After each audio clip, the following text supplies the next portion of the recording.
الشیطان الرجیم بسم اللہ الرحمن الرحیم۔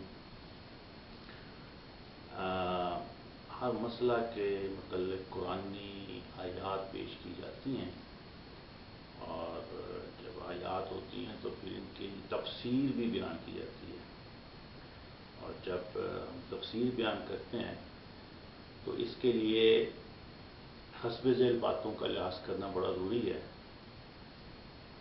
ایک تو ہے قرآن کی تفسیر، دوسری قرآن کی تعبیر، تیسری قرآن کی تحریف۔ لیکن ان کی علیحدہ علیحدہ تعریفیں ہیں، علیحدہ علیحدہ احکام۔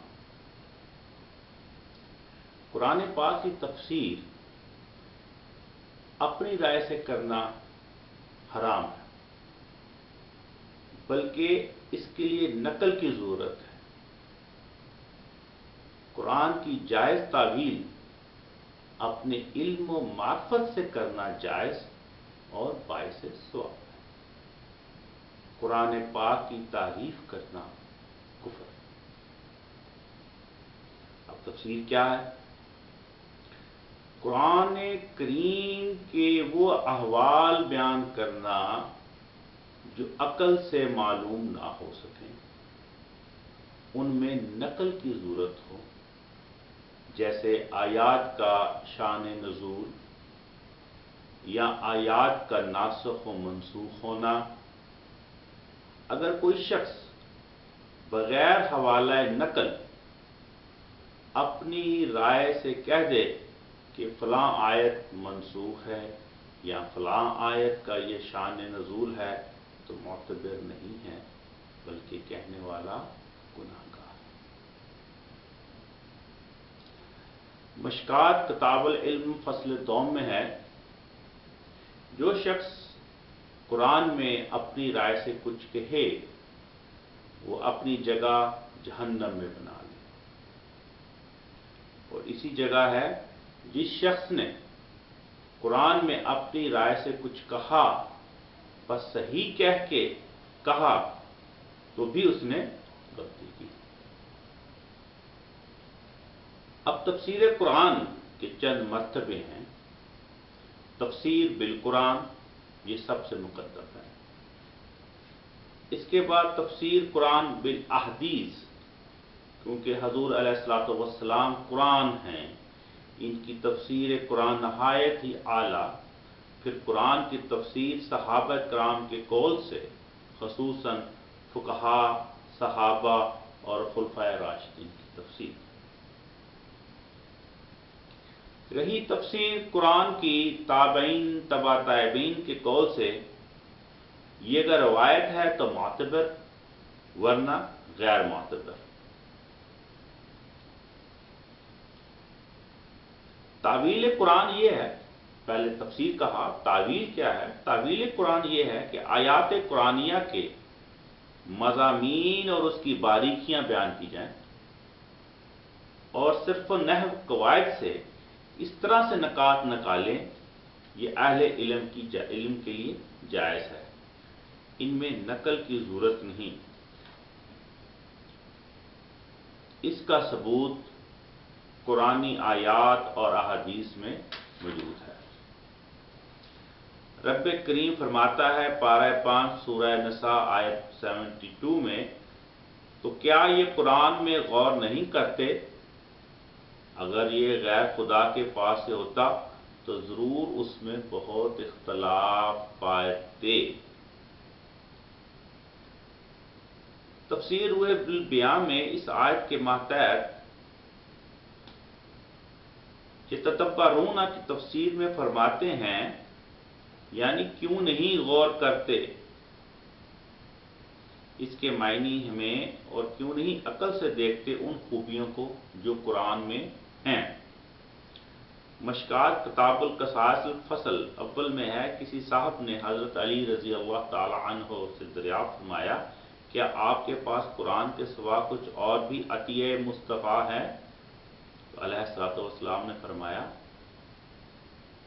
ہمارے پاس اس قرآن کے سوا اور کچھ نہیں، ہاں وہ علم و فہم ہے جو کسی کتاب الہی کے متعلق عطا کر دی جاتی ہے۔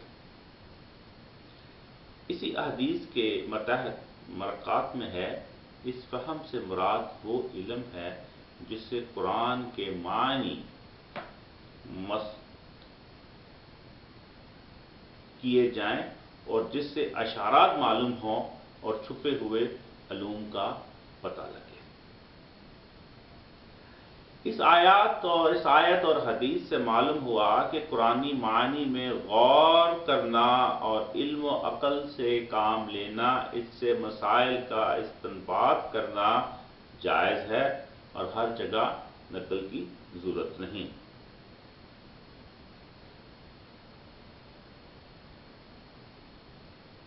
تفسیر کے لغوی معنی ہے ظاہر کرنا اور تاویل کے معنی ہے لوٹنا۔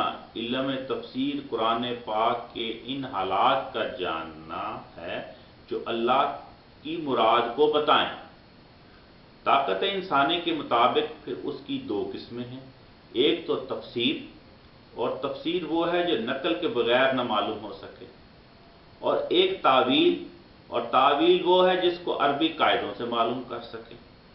پس تعویل کا تعلق فہم سے ہے، اور تعویل کے رائے سے جائز ہونے میں اور تفسیر کی رائے سے ناجائز ہونے میں راز یہ ہے، تفسیر تو خدائے پاک پر گواہی دینا ہے اور اس کا یقین کرنا ہے کہ رب تعالیٰ نے اس کلمہ کے یہی معنی مراد لیے ہیں، اور یہ بغیر بتائے جائز نہیں۔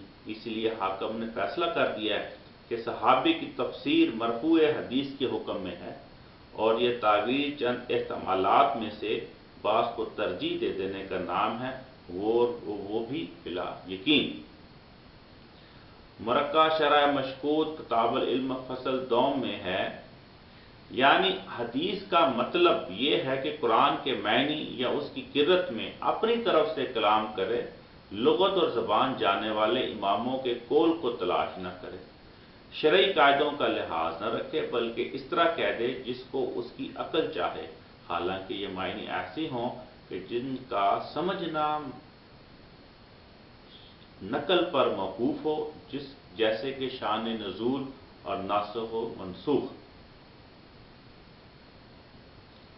ترمذی جلد دوم کتاب التفسیر کے شروع میں ہے، بعض اہل علم صحابہ کرام وغیرہ سے یہی روایت ہے کہ وہ حضرات اس میں بہت سختی کرتے تھے کہ تفسیر بغیر علم کے کی جائے۔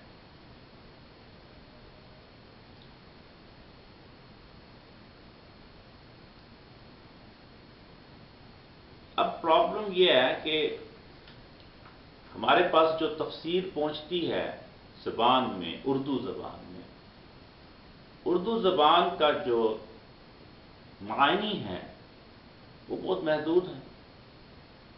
میں مثال کے طور پر کہتا ہوں کہ حمد، الحمدللہ، ابھی تک ال کا لفظ جو عربی میں ہے اس کا اردو میں ترجمہ نہیں۔ حمد کا ہم ترجمہ تعریف کرتے ہیں، تعریف خود ہی عربی کا لفظ ہے۔ اس لیے جب بھی ہم کوئی ترجمہ یا تفسیر کریں تو ہمیں ایسی زبان اور فہم زبان استعمال کرنی چاہیے جو کہ قرآن کے عین اور سوچ کے عین مطابق ہو۔